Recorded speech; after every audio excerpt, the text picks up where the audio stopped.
Will you mate with my daughter? A helpless alien mom begged everyone. Only one human said yes. The central hall of the Galactic Trade Station was louder than usual. Voices from 100 different species echoed under the high metal dome. Screens floated in the air, showing trade numbers, law notices, and entertainment feeds. For most beings, this place meant power, profit, and pride. For one alien mother, it meant shame. She stood alone in the middle of the hall. Her body was thin, her skin pale and cracked like dry stone. Her long arms trembled as she held onto her daughter, who was barely standing. The girl was young, much younger than she should have been. Her eyes were dull, her breathing slow and weak. Every step looked painful. Around them, aliens stopped and stared. Some pointed, some laughed, some whispered cruel words. "This is not a place for beggars," one armored warrior said loudly. Another alien, tall and shining with golden plates, sneered. "Why bring a dying child here? Is she trying to sell pity?" The mother heard everything. She lowered herself to the cold metal floor and slowly knelt. The sound of her knees hitting the ground echoed like a final answer. Silence spread. Then the whispers grew louder. The Galactic Station had strict laws. Every species knew them. Weak bloodlines were not protected. If a species could not survive on its own, it was allowed to fade away. Mercy was not part of galactic order. The mother raised her head. Her voice was rough but clear. "My daughter is dying," she said. "Our bloodline is breaking. Only one path remains." The crowd leaned in, already knowing what she would say. She turned, looking at the warriors first. Strong ones, famous ones, those with medals and power. "Will any of you accept her?" she asked. "Will any of you mate with my daughter, so she may live?" Laughter burst through the hall. The alien commander shook his head. "Your species has nothing to offer." Another spat on the floor. "Your blood is weak. It would shame mine." A noble from a high race waved her away. "Find a lesser station. Do not beg here." Each rejection hit harder than the last. The daughter tried to speak, but coughed instead. The mother held her tighter. Her eyes filling with tears she refused to let fall. She turned again, this time toward merchants, scientists, even criminals.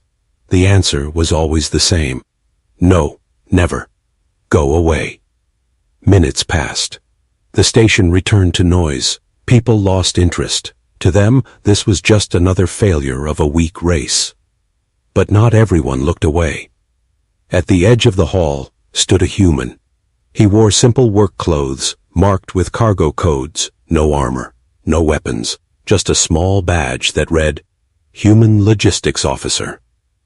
Humans were not respected here. They were new, small, short-lived, emotional. Most aliens saw them as helpers, not equals. The human watched quietly. He saw how the mother's hands shook. He saw how the daughter tried to stay strong. He saw the cruelty in the smiles around them. The mother turned one last time. Her eyes scanned the crowd, already knowing the answer. Then her gaze stopped. On the human. A murmur spread. Is she looking at a human? Does she not understand? That species is useless. The mother stood up slowly and faced him. She walked across the open floor, dragging her tired body forward. When she reached him, she did something no one expected. She bowed, deeply. The hall went silent. Her voice was barely above a whisper. Human, will you mate with my daughter? Shock froze the air. The human did not answer at once. He looked at the girl. Her eyes met his. There was fear there, yes, but also dignity. She was not begging, she was enduring. The human felt something tighten in his chest. A round two. Aliens laughed again. Humans cannot save anyone. He will run. This is a joke. The mother waited. She did not cry. She did not shout. She only waited. The human took one step forward.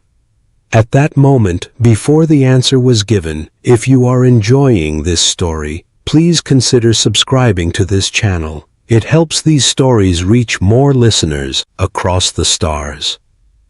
The human finally spoke. But before anyone could hear his answer, alarms echoed across the station, and the fate of 3 lives changed forever.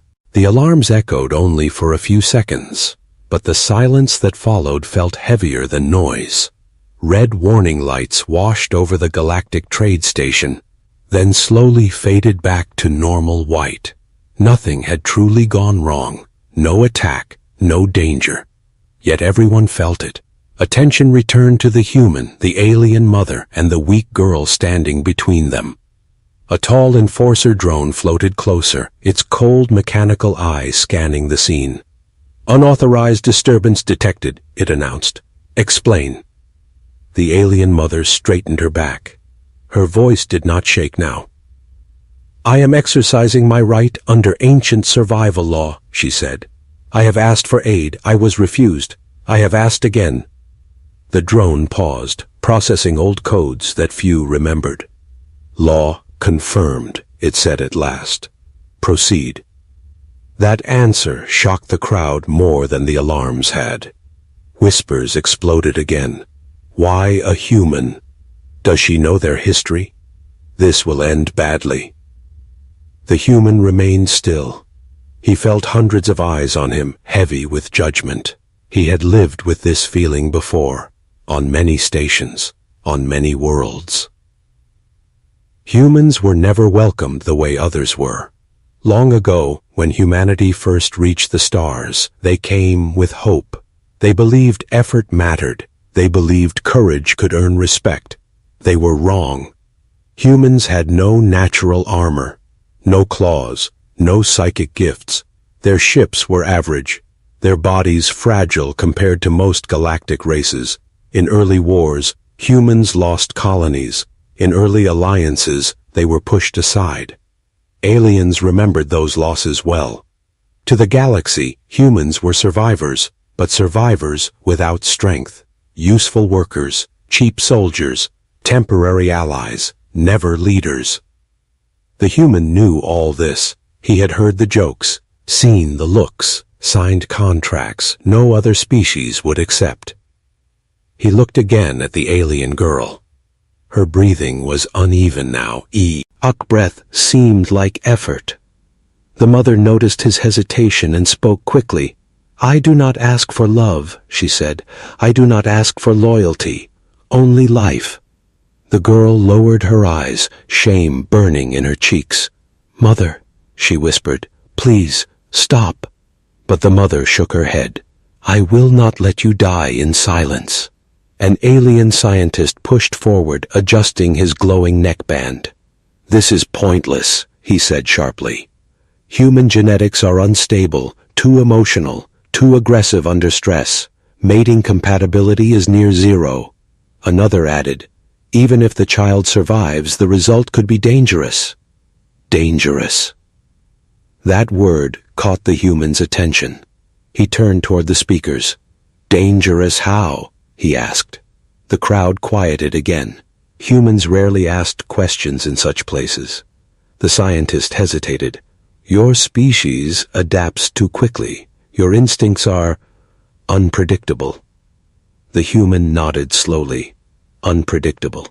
That was another word the galaxy used when it feared something it did not understand. The alien mother stepped closer to him. Her voice dropped, meant only for him now. "If you say no," she said, "she will be taken away. Her body will be studied. Her bloodline will end on a table." The girl flinched. She had known this truth but never heard it spoken so clearly. The human felt anger rise, slow and heavy. Around them, the crowd waited. Some wanted him to refuse so they could laugh again. Others were curious, eager to see a human fail. He thought of Earth, of stories told by firelight and screens, stories of standing up when no one else would, stories where humans lost but stood anyway. He exhaled. "Why her?" he asked the mother. The mother looked surprised, then relieved. "Because she carries an old gene," she said, "older than our species. It reacts only to those who protect, not conquer." "Then why did no one tell the crowd?" the hum asked. A bitter smile crossed her face, because then they would have killed her already. The hall grew colder. The girl finally looked up at the human. Her eyes were tired but clear. "I do not want you to feel forced," she said softly. "I am already dying. I do not want to be a burden." The human met her gaze. He saw something familiar there. Acceptance. That scared him more than fear would have. The station announced, "Decision window closing." Aliens leaned forward. This was the moment they would remember. The moment a human chose what humans always chose. The human clenched his fists, then relaxed them. He did not answer yet. Instead, he asked one final question, his voice steady. "If I accept," he said, "who will protect her when the galaxy decides it was a mistake?" No one answered. And in that silence, the truth became clear. The galaxy never protected the weak. Only humans did. The human took a single step forward, and the crowd realized too late that this was no longer a joke. The human's single step forward felt louder than any alarm. The metal floor echoed beneath his boot, and the sound rolled through the hall like a warning. Conversation stopped. Even the floating screens dimmed slightly, reacting to the sudden drop in station noise. The alien mother closed her eyes for a moment, as if she had been holding her breath for years. Before the human could speak again, a sharp voice cut through the silence. "Stop this at once!" Members of the Galactic Council entered the hall, their robes glowing with shifting symbols of authority. Wherever they walked, others moved aside. Power followed them like gravity. One counselor pointed at the alien mother. "You are hiding information. This request is not simple survival." The mother straightened, fear flickering across her face, but she did not deny it. "Yes," she said quietly, "because truth here is a death sentence." The human turned to face the council. "Then tell it now," he said. "All of it." The counselors exchanged looks. Finally, one spoke. "The child carries an ancient genetic marker," the counselor said. "A dormant trait believed lost. It does not grant strength, weapons, or psychic power." The crowd relaxed slightly. "Then why the fear?" someone shouted. The counselor continued, "Because it grants something worse."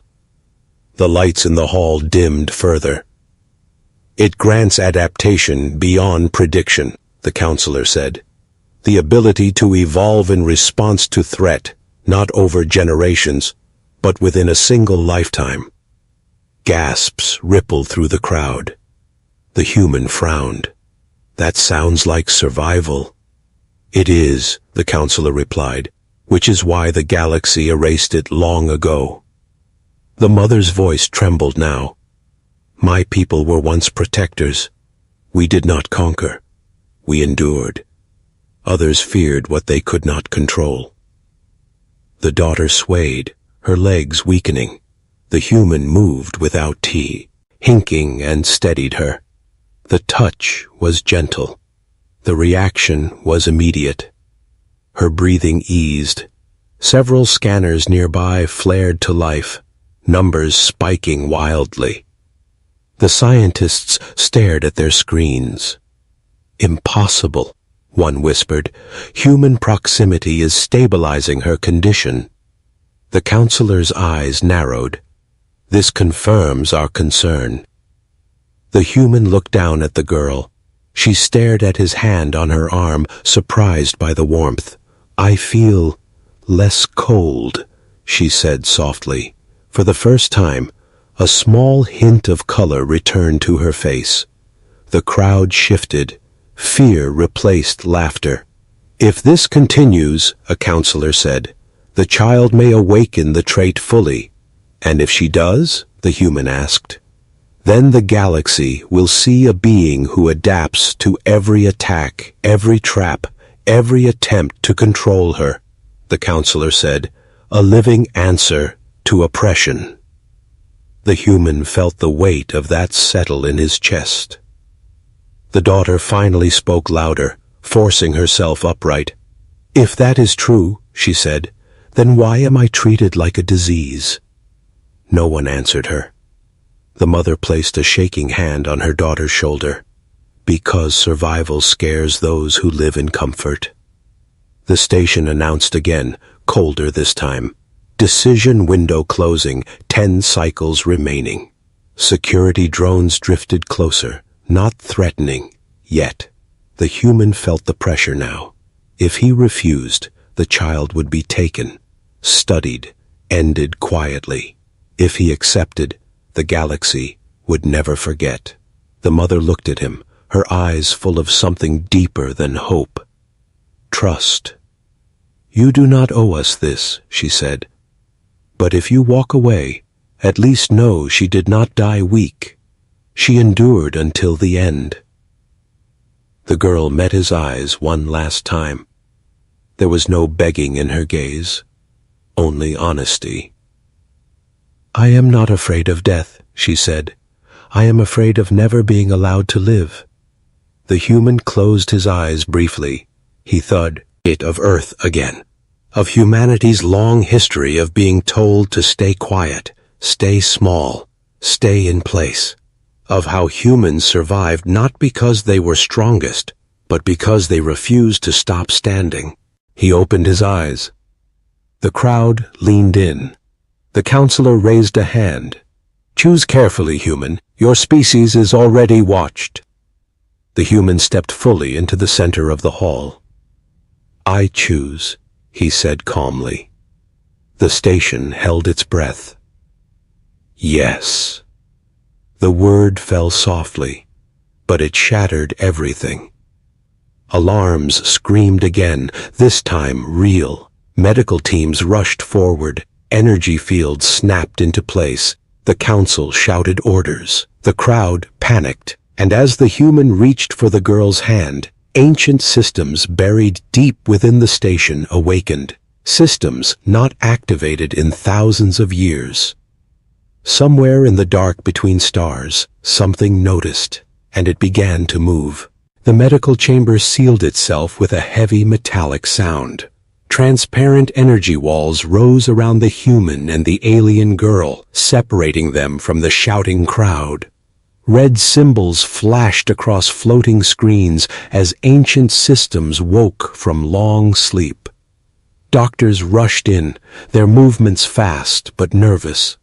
This was not a normal procedure. Nothing about this was normal.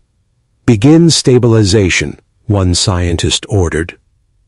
Machines surrounded the girl, thin lights scanning her fragile body. Her heartbeat appeared on a large screen, slow, uneven, fading in and out like a dying star. The alien mother stood behind the barrier, her hands pressed against the glowing wall. She could not look away. She had already lost too much to close her eyes now. The human remained calm. He stood beside the girl, exactly where the machines allowed him to be. He had no armor, no training for this moment, only instinct. "Human proximity confirmed," a machine announced. "Unexpected reaction detected." Lines on the screen began to move faster. Her vitals are improving, a doctor said, confused. That should not be happening yet. The counselors watched from above, their expressions tight. This was no longer curiosity. This was concern. The process began. Energy flowed through the chamber, low and humming. The girl gasped softly, her fingers tightening around the edge of the medical bed. The human noticed and gently placed his hand over hers. The moment their skin touched, every monitor spiked. Warning symbols flooded the screens. Energy surge. Adaptive response detected. Systems overloaded. The lights flickered violently. Several machines shut down at once, unable to handle the change. "This is impossible," a scientist shouted. "Human DNA is triggering defensive evolution." The counselors leaned forward. The girl's breathing changed. It became deeper, stronger. Color returned. Fully to her face now, her skin glowing faintly with new patterns, lines that had never existed before. The mother cried out, unsure if this was healing or harm. Inside the chamber, the human felt it too. Heat spread through his body, not painful but powerful. His heart raced, his muscles tensed, his senses sharpened. Every instinct inside him screamed one message: protect. The girl opened her eyes wide. They were no longer dull. They reflected the lights around her, sharp and alive. "I can hear everything," she whispered. "I can feel change." Alarm screamed again. "Containment failing," a drone announced. Energy fields strained, bending outward like glass under pressure. The council shouted orders. "Shut it down! Stop the process!" But the machines did not respond. "The system is ignoring commands," a technician said in panic. "It has switched to autonomous mode." Ancient symbols appeared on the central display. Symbols no living being could read anymore. A quiet voice filled the chamber. "Protective bond confirmed." The words echoed, calm and absolute. The girl sat up suddenly. Doctors stumbled backward in shock. Her movements were smooth now, controlled, strong. The human instinctively stepped between her and the others, not as a threat, but as a shield. The scanners went wild. "Her genetic structure is rewriting itself," a scientist said, voice shaking. "She is adapting in real time." The counselors felt fear then, true fear. This was not what they had erased long ago. This was something more. The girl looked at her hands, watching faint light pulse beneath her skin. "Mother?" she called. The mother fell to her knees outside the barrier. "I am here," she sobbed. "I am here." The human looked at the counselors through the energy field. His voice was calm but firm. "You laughed at her," he said. "You called her weak." No one replied. "See, he survived your cruelty," he continued. "Now she is changing because someone finally stood with her." The energy surge reached its peak. Then, silence. The lights stabilized. The alarms stopped. The machines powered down one by one. The barrier slowly faded. A single message remained on the main screen. Adaptation complete. Subject stable. The girl stepped off the medical platform on her own. She did not stumble. She did not fall. The entire hall froze. The alien mother stood, trembling, afraid to believe. "My daughter?" she whispered. The girl turned and smiled. Not weak, not afraid. Alive. Across the station, whispers spread like fire. The galaxy had laughed at humans. Now, watching what stood before them, the galaxy began to understand something far more dangerous. They had been wrong. And whatever this bond had awakened, it was only the beginning. The hall did not return to noise. It returned to fear. The girl stood at the center of the chamber, her posture straight, her breathing calm. The faint glow beneath her skin slowly faded, but something else remained, an invisible pressure that made even the strongest beings step back without knowing why. Scanners tried to read her again. They failed. Her energy signature is gone, a scientist said, confused. No, masked, actively hiding. The counselors stiffened. A being that could hide from galactic sensors was not a miracle. It was a threat. The human felt it too. Not fear, but awareness. The girl's presence felt like standing beside a quiet storm, controlled, waiting. The alien mother reached her, hands trembling as she touched her daughter's face. "You're warm," she whispered, tears falling freely now. "You're alive." "I feel more than alive," the girl replied softly. "I feel awake."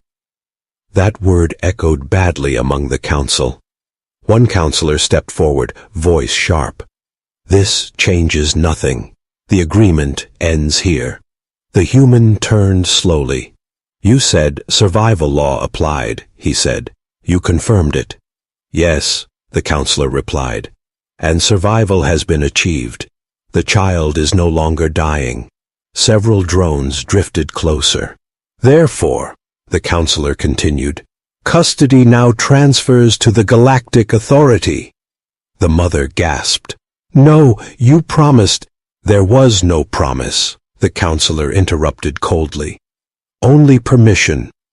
The girl's expression did not change, but the lights above flickered once. The human stepped forward. "No," he said. The word was simple, final. The hall froze again. "You do not have authority to refuse," the counselor warned. The human looked around the station, at the watching aliens, at the silent drones, at the child who had been mocked, shamed, and almost erased. "She's not property," he said, "and she's not ours." Security systems activated fully now. Energy weapons powered up. The temperature dropped. "You will step aside," the counselor said, "or be detained." The human did not raise his voice. "Try." The girl finally spoke, her voice calm but carrying strangely through the hall. "If you touch him," she said, "you will fail." Some laughed nervously. Then the first drone moved. It shut down mid-air. No explosion, no noise. It simply fell. More drones advanced, lights dimmed, systems glitched, walls hummed under invisible pressure. "EMP field detected," someone shouted. "No, this is not electromagnetic," another said in panic. "It's adaptive interference." The girl lifted her hand slightly, not as a threat, but as instinct. The station bent around her, not breaking, listening. The counselors stumbled back, shock finally breaking their control. "Contain her!" one screamed. Too late. The girl lowered her hand. The pressure vanished. The drones remained lifeless on the floor. Silence followed. The human stared at her, not in fear, but in understanding. Humanity had always adapted by standing together. She had adapted by learning the same lesson. Across the galaxy, sensors lit up. Human ships detected the energy shift. Messages spread. A human has triggered an ancient trait. A protected bond has formed. A child survived the impossible. On distant worlds, human captains looked at the data and made the same decision. They were not coming to conquer. They were coming to protect. Back in the hall, the counselors regrouped, fear twisting into anger. "You have created a problem that will not be ignored," one said. The human nodded. "Good." The alien mother stood beside her daughter now, no longer kneeling. Her voice carried pride for the first time. "You took everything from us," she said to the council. "Now you will watch us endure."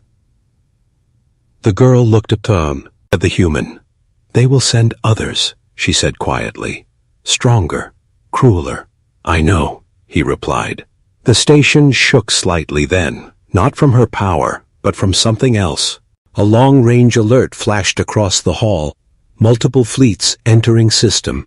Alien fleets, and human ones. The galaxy had made its move, and so had humanity. The warning echoed through the station again, deeper and more serious than before. Multiple fleets confirmed. Estimated arrival, minutes. The words spread fear faster than sound. Aliens rushed toward exits. Merchants abandoned cargo. Warriors activated shields that suddenly felt too small. The counselors stared at the main display. Red icons marked alien fleets, large, armed, and confident. Blue icons followed behind them. Human ships. Not many, not impressive in size, but they moved with purpose. The human in the hall felt it before anyone spoke. A quiet shift in the air. The feeling humans knew well. They were not alone anymore. You called them, a counselor accused, pointing at him. The human shook his head. No, he said. They came because we always do. The alien mother held her daughter close. What will they do to her? She asked, fear returning to her voice. The girl listened to the distant hum of ships entering the system. Her eyes narrowed slightly. They will try to take me, she said, because I cannot be controlled. Outside the station, space lit up with movement. Alien fleets formed defensive lines, weapons charging. Human ships did not spread out. They stayed close together, tight, united. A communication request appeared on every screen. Incoming human transmission. The council hesitated, then accepted. A human face filled the display, older, scarred, calm. This is Captain Reyes of the Human Coalition, he said. We detected an unlawful threat against a protected bond. The counselor scoffed. You have no authority here. Reyes did not raise his voice. We don't need it. Another counselor leaned forward. You are outnumbered. Reyes nodded once. We've been outnumbered in our entire history. Behind him, human officers stood silently. No fear, no anger, just focus. The girl felt something inside her respond. Not power, but connection. She could sense them, their intent, their resolve. They will not attack first, she whispered to the human. But they will not retreat. Inside the station, alien commanders argued loudly. Some wanted to strike before humans could act. Others remembered old battles, how humans fought when defending family, not territory. The alien mother stepped forward, her voice strong despite the chaos. You taught us survival meant standing alone, she said to the council. Humans taught us survival means standing together. The station shook again, this time as docking clamps engaged. Human boarding ships arrived. Security systems tried to lock them out. They failed. Doors opened. Humans entered the station calmly. No shouting, no raised weapons. They moved like guardians, positioning themselves between the girl and every threat. Aliens stared in disbelief. These were the same humans they mocked. The same ones they ignored. Now they formed a living wall. Captain Reyes's voice returned over the speakers. We are not here to take the child, he said. We are here to ensure she is never taken. One counselor hissed, You will start a war. Reyes paused. No, he said. You will. The girl stepped forward then, gently moving past the human beside her. The humans did not stop her. They trusted her.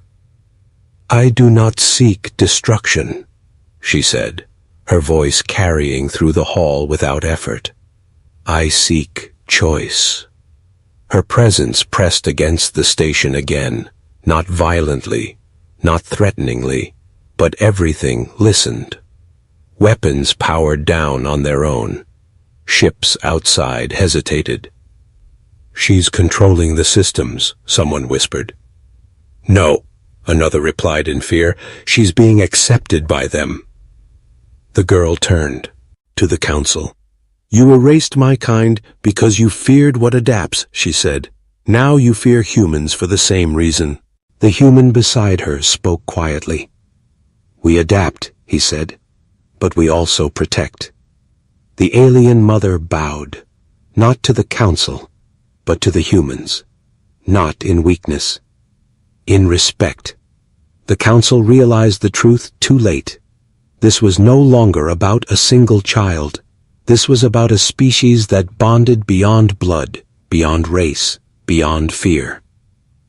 Outside, alien fleets slowly powered down weapons.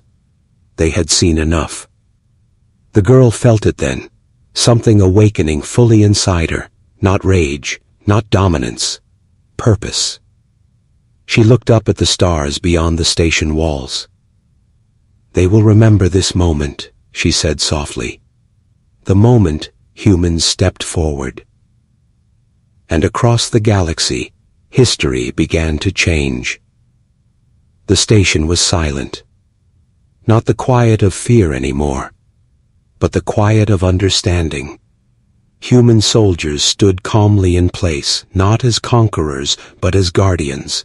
Their weapons remained lowered. Their eyes stayed alert. They did not celebrate. They waited. Outside the great windows, the fleets hovered in balance.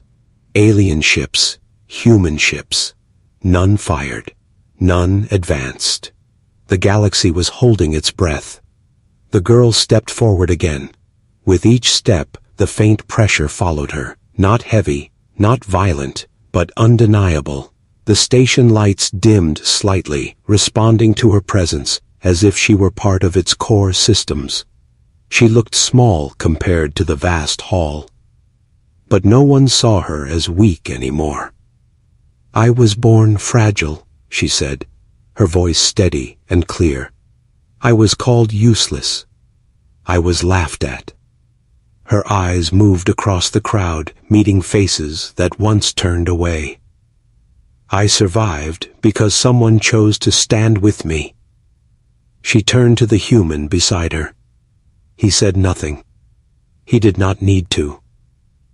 "Humans were mocked too," she continued, "not because they were cruel, but because they felt deeply, because they protected instead of ruled." A murmur spread through the hall. Tiunsi's laws stood frozen. Their authority felt thin now, fragile in a way laws could never protect. One counselor finally spoke, voice strained. "What do you want?" The girl did not answer immediately. She looked to her mother first. The alien mother stepped forward, no longer bowed, no longer shaking. Her posture was straight, proud. "I want my daughter to choose her future," she said. "Not to be owned, not to be erased." The girl nodded. "And I want the galaxy to remember this moment." The pressure lifted suddenly. Systems returned to normal. Weapons remained offline, not forced, but unwilling. The council realized something terrifying. She was no longer reacting. She was deciding. Captain Rhea's voice returned one final time. "Humanity makes this claim," he said. "Any being under a protected bond with a human is not alone, ever." The words spread fast, faster than ships, faster than fear. Across the galaxy, records updated automatically. Ancient laws rewrote themselves, not by command, but by acceptance. A new classification appeared, protected by humanity. The council had no answer. One by one, alien fleets withdrew, not in defeat, in respect. The girl turned to the human. "You did not save me by force. she said. You saved me by staying. He smiled faintly. That's what we do. The alien mother reached for both of them, tears in her eyes. My child will live, she whispered, because you reminded the galaxy what survival truly means. The station slowly returned to life. Trade resumed. Voices returned, but something had changed. Laughter no longer followed humans. Silence did, because now, when humans walked through galactic halls, others remembered this day. The day a helpless mother begged, the day a child adapted, the day humans stepped forward, not as rulers, but as family. And the galaxy learned a final truth. Humanity was never weak. It was patient, and when it chose to stand, the universe listened.